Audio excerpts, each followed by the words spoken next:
Stand by Geetanjali Shree. Translated by Daisy Rockwell. 27. Worry lines formed on Leelavati's forehead when she heard. This was the same Leelavati who was Kantiram's wife and Sushila's mother-in-law, and the mother of Hero, whose real name was Champak, and whom Bade had helped get training as a driver and a government job. But then he was thrown out of the circuit house because he had driven the car of the MLA Babu Mijaji Lai under the influence, although he had been chewing fragrant supari pan to cover the booze smell. But then he kept opening the car door again and again and spitting out streams of red juice, which bore a stench of pan mixed with cheap country liquor. And that was what Mijaji Lai's daughter smelled, since she was sitting directly behind the driver's seat. So when the front door opened, a boozy whiff wafted towards her, and possibly a few spittle drops as well, which she luckily or unluckily couldn't see in the dark.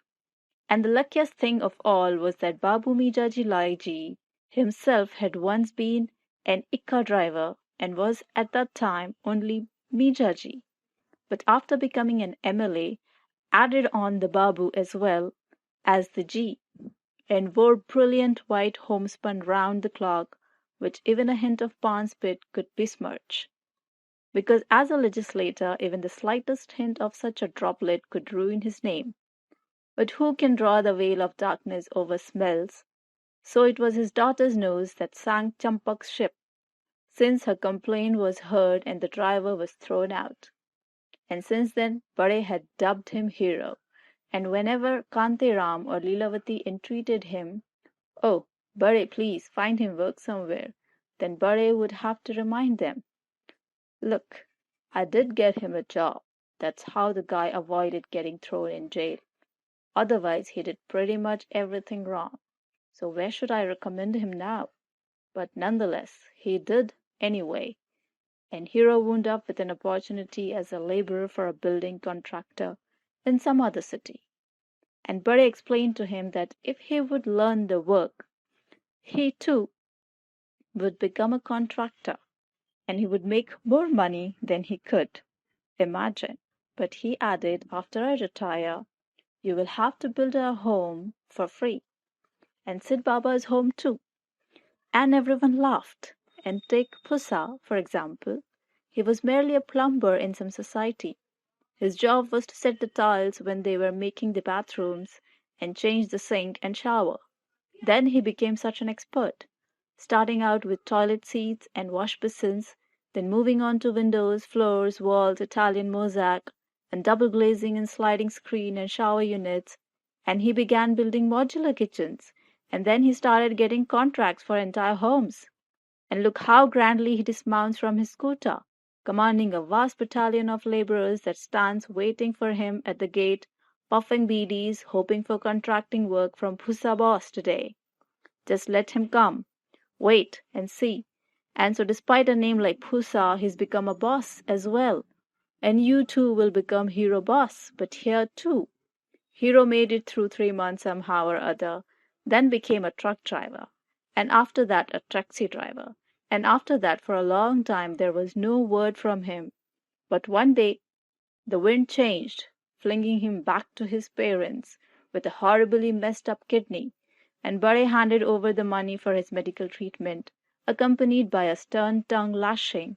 And overnight Kantiram and Leelavati had taken leave and rushed him off to the village, whence after quite a long time they returned, bringing with them Hero and his newly wedded bride, Sushila, and the boy seemed to have straightened out and began to earn his keep, although rumor had it that now and then he still reverted to form, and once recalled at least one night when Sushila refused to open the door and Hero began to caterwaul tunelessly outside, "Gulabi aankhein jo teri dekhi, sharabi ye dil ho gaya.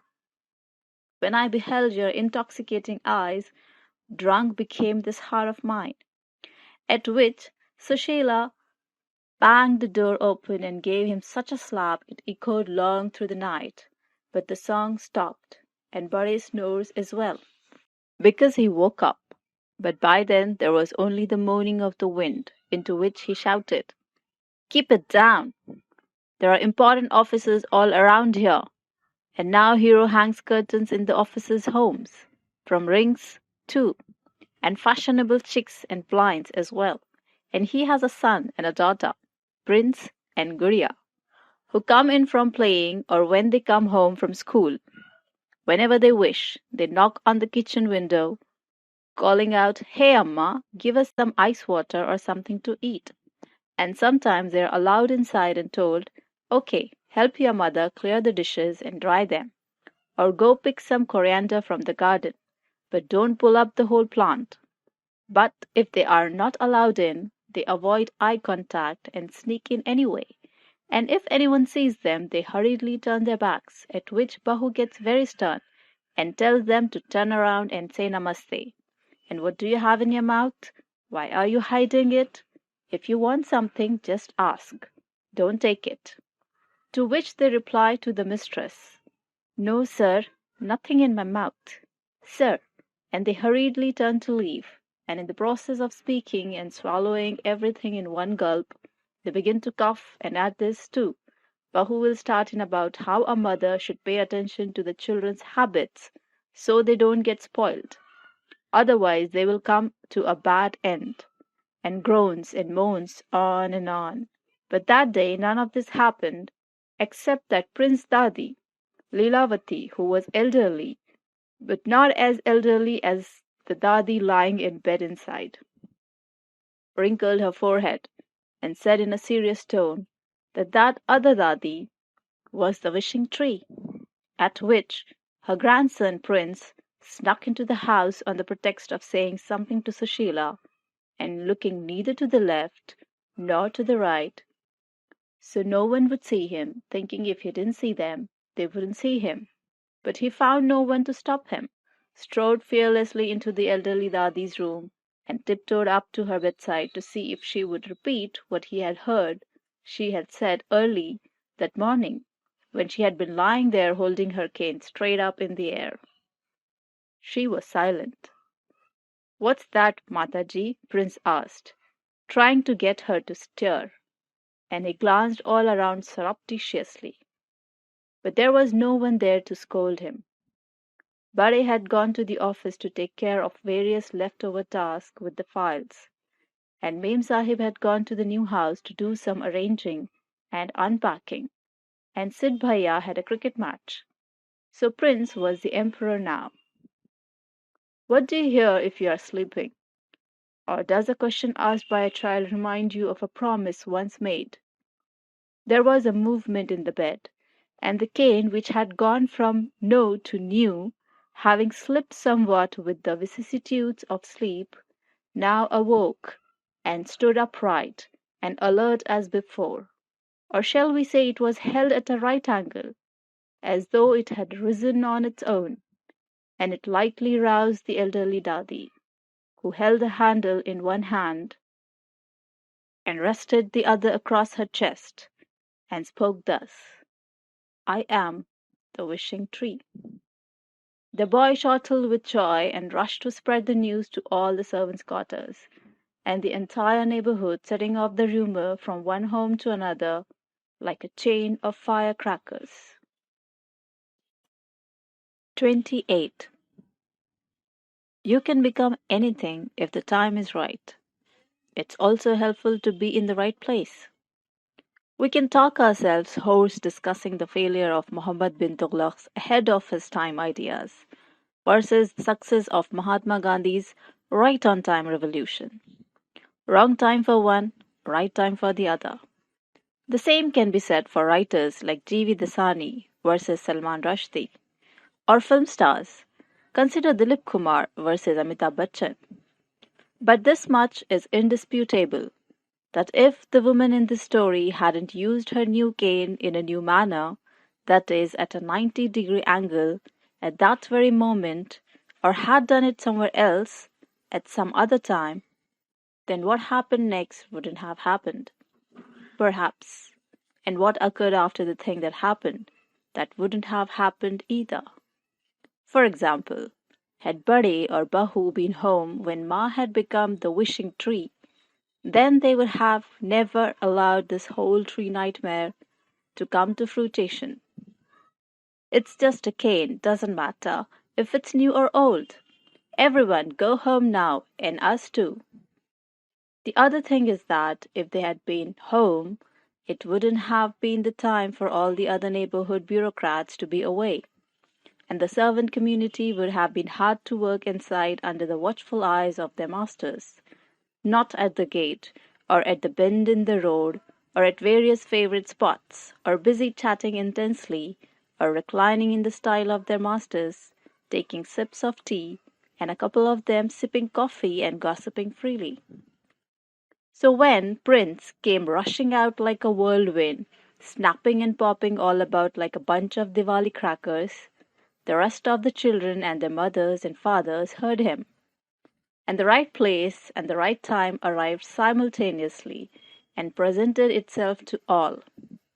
Then everyone got excited and clustered and clumped about, brows furrowed, and asked Lilavati, "What is this tree thingy that's happening? You have never heard of the wishing tree? What's that?" "It's a wishing tree." Prince lay down full length right there, and holding a stick high in the air, he intoned, "It's this." Sparks of laughter shot up like flower pot fireworks, and the whole crowd was about to dissolve into mirth when suddenly Lilavati's face turned red with rage. "This is no laughing matter," she spluttered. "This is a matter of great religious significance. Do you hear?" She dusted the flour off her hands into the bowl, covered the kneaded dough with another bowl, washed her hands and wiped them on the border of her sari. Then she slapped down a seat between the flower pots and the private vehicles. The officers had driven away to the office in the government cars, and sat down and began to expound deeply on the topic. To wit, the wishing tree stands where I come from in Chamoli, Joshimati. It's always been, not a single leaf dries up or falls to the ground. People come from every corner of the world to worship it. Great holy men have observed their austerities in its shade, and the sage Durvasa embarked on his meditation beneath the wishing tree. So is Mataji the sage Durvasa? Prince had stopped laughing by now. The passerby who had paused their walking or cycling to listen waxed seriously as well. Wouldn't she get angry at everyone's giggles? She wasted her life on everyone. Look at her age. And there they are snorting and bickering. Look, one elder reasoned, make sure not to wish for anything bad, because she is going to give everyone whatever they wish for. And he told the tale of a man who had got tired and unknowingly fallen asleep beneath the wishing tree. Then he awoke. He was beside himself with hunger and thirst. And so, yes, a wish arose in him to receive something to eat and drink. And lo, food and drink were laid out before him. What's this? He felt dizzy but delighted, and ate and drank his fill. After this he was overpowered by the urge to sleep.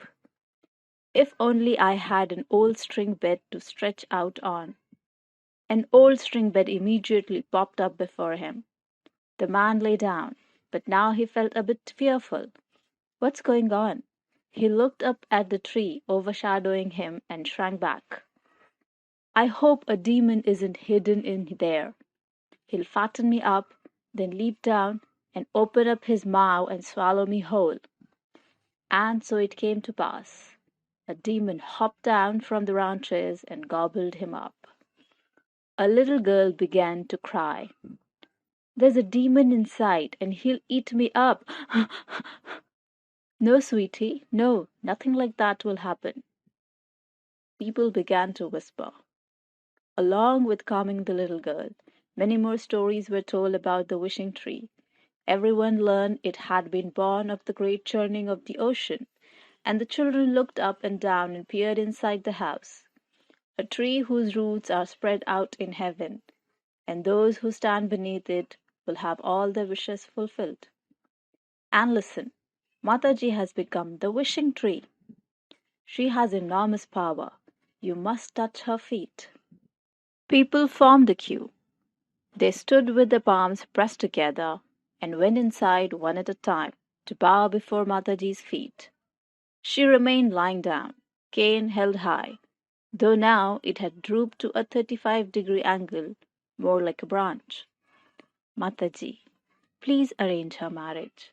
Her complexion isn't that fair, but no one's her equal when it comes to housework, and if the in-laws agree, she can visit the homes of rich ladies and dye their hair with henna and massage their faces and wax their legs and those sorts of things.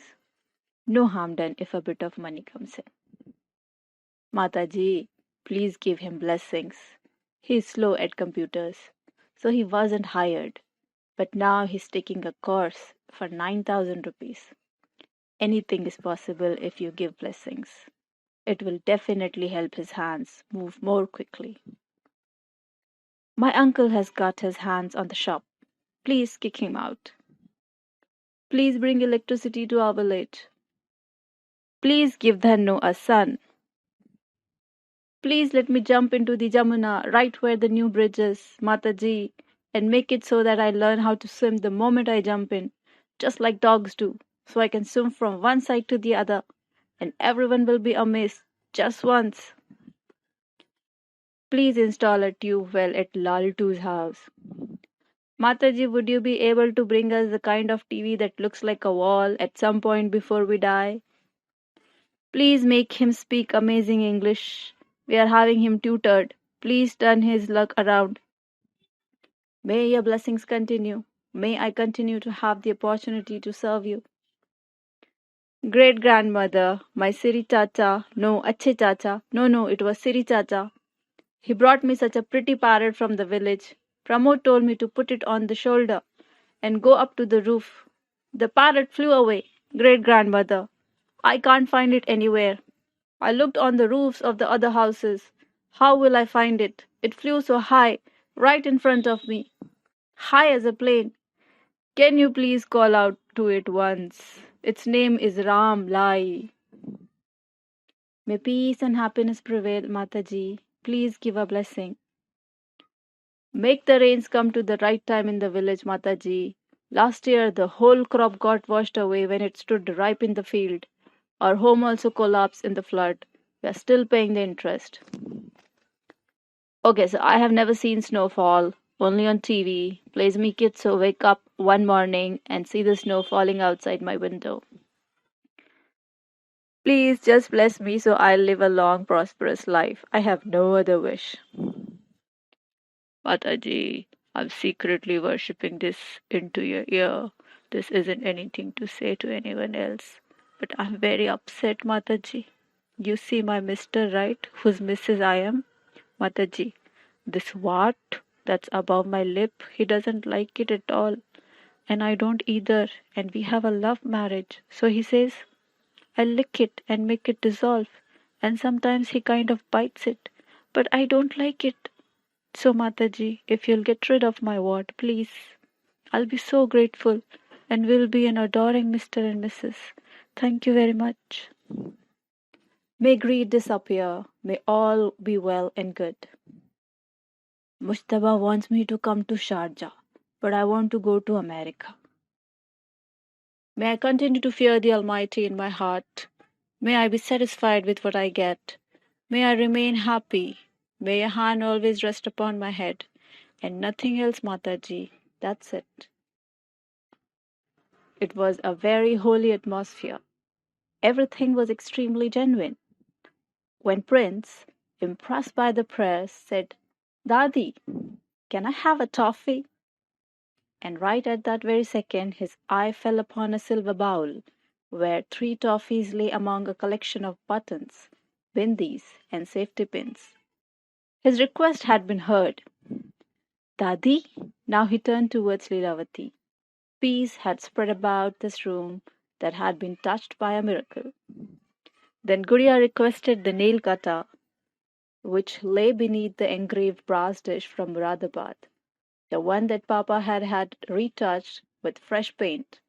And when she had come to put away once in that same drawer of the dressing table, she had seen it had every size of nail cutter in it, and a flat little stick with a rough surface you could use to file your nails into a rounded shape. The cane waved in agreement. Guria reached out and took the set, gazed gratefully at the wishing tree, and pressed it to her forehead as she bowed respectfully. By late afternoon, quite a few pieces of clothing, old shawls, sweaters, saris, blouses, petticoats, and other sundry items, including a somewhat lumpy but still very warm sleeping bag filled with goose down, and an iron wok and chapati pan that non-stick virgins had shoved aside, had been stowed on top of shelf in Ma's room, and various other things had Ma's name on them, which truth be told was the case for every single other thing, because they weren't needed any more. But who throws out a new thing that's grown old, or something from long ago that one has held on to, like the spiky stem holder for sticking in flowers and leaves and twigs in an ikebana flower arrangement, or something brought for her, like a crescent-shaped inflatable airplane neck pillow, or two thick photo albums which are no longer necessary for arranging pictures in nowadays, but who throws out a new thing just because it's getting old, and all the things packed away in Margie's room in special spots because they might come in handy some day, but not right now. The crane agreed to all requests, and the people picked up their boons with grateful hands. And so it was that when sky had turned to twilight, and Betty entered the house, Lilavati told her with deep reverence, "Betty, the wishing tree even gave the boon of a daughter to whom? To none other than the goddess Parvati, who in her loneliness found much joy with such an auspicious companion." It's not clear what Betty understood from this conversation, or if she thought the whole thing was just idle banter, but as she walked swiftly over to her mother, she glanced at the wardrobe and something occurred to her. She opened it and leaned over, muttering, "My Buddha!" Listening all day to everyone's prayers and supplications would make anyone tired, and thus the tree, or the branch, aka the cane, fell down upon the floor with a clatter. Then Kantiram cried out, "No, no, BBG," as though stopping Betty from picking up the Buddha, as though the wishing tree had expressed this with its clatter. "No, no." Just then Bade entered the room. He had heard everything. He had also seen his sister standing before the Buddha. "That cracked thing would go for millions if I sold it to a museum. It will break," he added sternly, not looking at anyone in particular.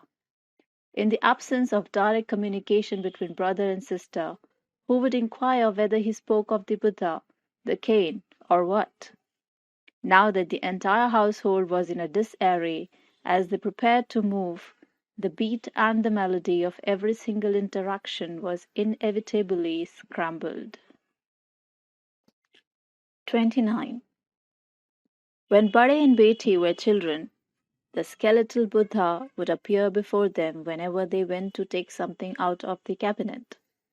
They were always frightened when they saw that skull-like face with its sunken dark pits for eyes. But they got so used to saying it, it was almost if the Buddha had become someone they know. Their friendly elderly holy man, person in the cabinet, whose beard and body, hair, they kind of liked to think were growing along with his age inside the cupboard. Those hollow eyes seemed so close in meditation, as if they had burst with brilliance. If they suddenly opened, and those large Gandhian ears, they felt like running their hands over them softly, and they did too. But what impressed them most of all was the Buddha's emaciated body, which during his many years of meditation had become a delicate network of ribs, nerves, veins, covered with a fine layer of skin, like a transparent covering, as though all impurity had fallen away, and all that was left was beautiful, smooth, motionless, genuine. Daily, the idol became more refined and more serene. Mai called it my heart of stone, and the children called it the starving Buddha, and their father called it her heart of stone. And he would gaze over at her warmly, and Ma would grab hold of his hand, and the children would burst out laughing at this affectionate display. The ancient meditating Buddha was cracked. A bit of the shoulder was missing, and now there was only one dangling Buddha ear. The other had broken off somewhere in the sand. The children did not know the tale of the Bodhisattva, in which Gautam Buddha, having relinquished all wishes and desires, began to practice austerities on the sandy banks of river in order to attain release from the grievous cycle of death and rebirth. One sesame seed, one grain of rice, daily, just to keep breathing. That's it. The sand slowly covered him, and gradually he became buried in a tomb of sand. He was a skeleton, a cage of ribs. Once he went down to bathe in the river, and the tomb of sand started transforming into a tomb of water. And it was then that Sujata saw him. She poured a distillation of the milk of 1,000 cows into his mouth, for which reason the Buddha was able to return from his trance, and he announced that neither sand nor water was the highest good, but rather the middle path. But the mystical light cluster of the tomb of water and the tomb of sand brought a glow to his face, a brilliant luster to his every grace, every image, every memory. As a mediator descends into her trance, her every limb is pressed down into the sand and water. The yogic austerities she practices are not weakened by this, so that man-eating forces come to gnaw and suck on her in the guise of fish and crocodiles and other such like creatures. If the body in meditation dips below the surface like a sailor at a sea, you will find all different parts of it bobbing about separately in the water, the head and the arm and the kidney and the ear. Each of these are beings absorbed in meditation and are comprised of brick, skull, bone, vessel, jewelry, idol, pearl, shell, sound, breath, feather, topaz, grain, heart, story, romance, pebble, bits and bobs, ears, eyes, and so on and so forth. But digging holes is holy, whether you are excavating or expiating. It gets out anything and everything. Be they from sand or earth, water or air, old bones and old tales take form through both digging and divinity. This is why it's difficult to bring progress to places like Israel and Italy, because as soon as you take out a spade to build some fresh new invention, centuries past start peeping through. An ear or a nose, even the eye of Jesus, and the faith of the faithful is restored. This is what it's like in Sumer and Mesopotamia As well, No sooner do they reach down below the earth than old tales begin to rise from the tombs. The solution to this has been to hit them hard and fell them from above. Before the deity sunken deep in the earth can blink, they have already been demolished. Nonetheless, it's rare for the existence of such a tomb, which is not really a tomb, but a deep meditative trance called a samadhi, to be erased, as in Bamia, when the arms of Satan arrived laden with dynamite. Mogambo Kushua and supervillains everywhere chuckled evilly, but then the hills slid down to reveal more idols entombed in samadhi deep within the earth, and these propped up in other places, dynamite perturbed. Meaning, even if centuries erode them, or beasts and birds nibble away at them, even if villainy is heaped upon villainy, these tales, these tombs, these samadhis, these idols, they just won't die, nor will they remain buried forever. They remain seated in an attitude of meditation, and slowly the sand dunes cover them, and they stay covered as long as they are meant to be.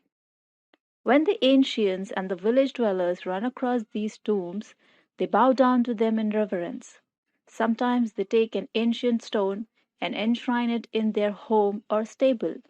Same thing, really, since the home is a temple and cattle and sheep are divine beings.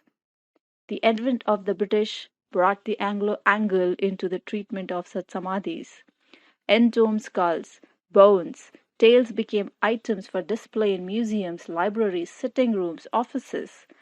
Speculators also set their prices, after tugging and digging and digging and tugging out their stories, which activities they refer to as research.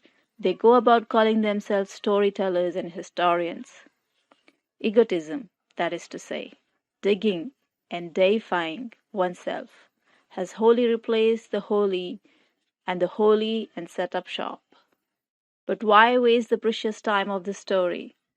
The curious need merely scan the newspapers now and again, and they will quickly come upon reports of egotism mixing with business. This one is a recent item. A Buddha sat in yogic samadhi thousands of years ago, was then dug up by egotism, encased in a leather preservative, and plonked down in the marketplace. And now he swirls about Western museums and exhibitions in a state of wandering samadhi, undesiring, unthinking. That's why Papa, the father of Bade and Beti, who has come into this story only in passing, always used to say that when English people rip such Buddhas in Samadhi from the soil and lock them up in museums, it is simply theft, also a huge racket. And if they couldn't find the whole Buddha, they would make do with assorted body parts, a head, an arm, a leg, uproot it from the soil, and nail it to their walls. So we are not wrong to keep this idol in our home, he had concluded. It belongs in our room. It belongs in our home, where it's respected. It's valuable, but we mustn't try to make money of it. But Papa, and after him Bari, said they mustn't keep the cracked Buddha out. So it went into the cabinet behind the door. Amma would offer it flowers, and sometimes she draped the Rudraksh rosary about its neck, or she applied red powder and sandal paste and ceremonial rice grains to its forehead, or offered the ancient Buddha some rava. Gradually, the entire family grew to feel a special reverence for their Buddha, as though he were their household god, giving his blessing to all from his niche, protecting them. Everyone considered it good luck to open the cabinet door once in a while and gaze upon him with devotion. And later, at some point, Betty had said, "Please give him to me. I have not taken anything else, and I don't believe in not putting out cracked statues. It will live out in the open at my place." "Never," Betty replied via Ma. "Papa brought it here, and its place is in this household." And even later, it happened that one of Bahu's early morning yoga walking buddies told her a knowledgeable art expert could inform them how old it was and how much it might be worth. It seems quite genuine, after all. Must be worth lakhs. At which Bari's wife asked, "What's the harm in finding out?" At which Bari thundered that Papa had got it on a dig, and only you would get the cheap idea of selling it. What do you understand of a paternal symbol? Was it got by digging or divinity? None thought this was a story about digging, nor did they think that the idol would get lost, not even in their wildest dreams, or Ma either. No one could ever have imagined that even when they saw it had happened. 30. One can moan, but what's gone is gone, whether given away a gift or a blessing, or even taken through theft. Let us flip through the pages of history. Once the Kohinoor was gone, it was gone. When the grand bell at the president's residence in Shimla departed, it too was gone. Once Tagore's Nobel Prize was stolen. Was it likely to return? Or Bhupen Khakkar's painting, The Celebration of Guru Jayanti? Or youth, or time? If you look on Google, you'll find whole languages that have gone for good. Akobo from the Andamans, and Akakora, a Pukikwar. Wipin from Cochin, Bijara from Australia, and many, many more than these, and they keep on disappearing, and maybe Hindi will too. And of course, if you spend too much time on Google, you too may be gone. The river Saraswati is gone. Where does it flow now? The dinosaurs are gone. And we can even refer to those things we never find to begin with, such as the Yati has gone. Gaya bhi gaya, Gaya is also gone. For where are the remains of that famous seat of learning, the city which was once Gaya? And what of Bodh Gaya? When the brains, the Bodh, drained away, it too was gone. Wo bhi gaya. And if people go, they are gone, and some have gone in such a way that they have disappeared even more than totally, the way the Papa has left the home in this story. He left, meaning he's gone, and whatever he left undone was left for the rest of them to do. And they got caught up in that, and it was as though even the space in the memories for their poor father had disappeared, the space where memories of his goodness might be stored, as in the tradition of constructing memory houses after a person's death, unless you are Hitler or Bin Laden, of whom we have only had bad memories, because they really were men of unmixed evil, whereas many others we think of as evil, such as Duryodhan, may also be remembered as good guys. Duryodhan becomes Suyodhan, and even Ravana has been praised deeply. And in our own time, Jinnah is recalled with both good and bad memories. But the sum total of the thing is this: life is life, and death is death, and what is dead, and gone is gone, and busy is busy. The gist being that if great beings and treasures and memories depart, never to return, what happens to ordinary everyday items? Nothing. Yes, not to be thrown out in the trash, certainly worth selling, but they, because now everything disposable is saleable, and the poor grasping meekly, they are also gone, because one woman was on her deathbed, and it had seemed to everyone, this one's gone too, that she was about to meet her Maker, but they did not suspect that there was a bit of a mix up while God was calling his dear ones to him, and she had become, instead of the wishing tree, which everyone came to her doorstep to behold, and to seek blessings from morning to afternoon. Most of the house had emptied out by the time the rest of the living had returned, and Google would not come in handy in this instance, at least, for opening with one click the list of what went, what all was gone. Eons lay thickly coated in clouds of dust here. That which was immediately spotted was gone and seemed for the time being useless. For instance, Sushila had always wanted that bundle of polythene bags that Amma regularly packed away, because one always needs bags to carry things about. The departure of that bundle made no difference to the price of tea in China, so it was best to just keep quiet about it. If something unprecedented occurs, one falls silent for a bit, at a loss for words. Yes, God resides in children. Yes, in elders too. But this particular godly form, what to say, what to do, where had it come from?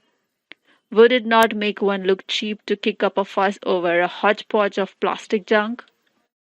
And to inventory what has gone, and send a messenger off to go peeping in the servants' quarters of the officers' homes to see what new acquisitions are being shown off, so they could initiate ghar wapsi, mission return home, or send the police inspector with search warrants so he can go into homes and say, "What?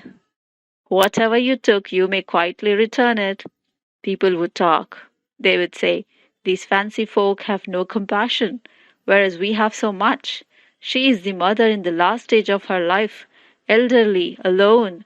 A fit of generosity got into her, so just accept that it did, and face the fact that some odds and ends are now gone. At least Ma got some peace and pleasure out of it. Otherwise, she was just lying there, thinking, I'm useless now. I'm of no use to anyone. Realize that our happiness lies in her happiness and just keep quiet. And when Rosie Bua came, they fell silent indeed. Or were they glad? Who knows?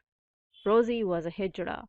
She had visited Ma for years, calling her sister, Behenji, Behenji, asking for bakshish on Holi, Eidi on Eid. She came for the children's birthdays and celebrations. Sometimes she took something, sometimes she brought something, and everyone had seen her outside with Ma, on the lawn, seated on a low stool, chatting and snacking on dal moth with tea, and on Christmas. But that sentence remains incomplete.